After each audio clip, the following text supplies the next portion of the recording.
ফের গোপন খবরের ভিত্তিতে 4 জন বাংলাদেশি নাগরিককে আটক করা হলো আগরতলা রেল স্টেশন থেকে।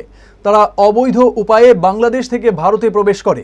ট্রেনে করে তারা বহির্রাজ্যে পাড়ি দেওয়ার উদ্দেশ্যেই আগরতলা রেল স্টেশনে আসে।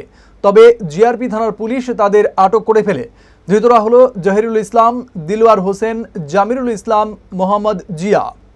আমাদের আগরতলা রেল স্টেশনে একটা জয়েন্ট অপারেশন করা হয়, যার মধ্যে আগরতলা জিআরপি এবং আগরতলা আরপিএফ। তো এখানে আমরা 4 জন বাংলাদেশি নাগরিককে গ্রেপ্তার করা হয়। অ্যাকচুয়ালি তারা ইলিগালিভাবে বর্ডার ক্রস করে আমাদের আগরতলা রেল স্টেশনে আসে। তো আমরা গতকালকেই ওনাদের এগেনস্টে আমাদের আগরতলা জিআরপি থানাতে একটা মামলা নেই, যার মধ্যে বিএনএস অ্যাক্ট এবং ফরেনার অ্যাক্ট এবং আইবিবি অ্যাক্ট আছে।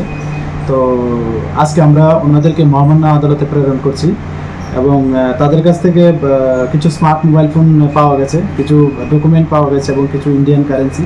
তো আমরা মোবাইলগুলি বিশেষ করে খতিয়ে দেখছি যে এগুলির মধ্যে আর কোনো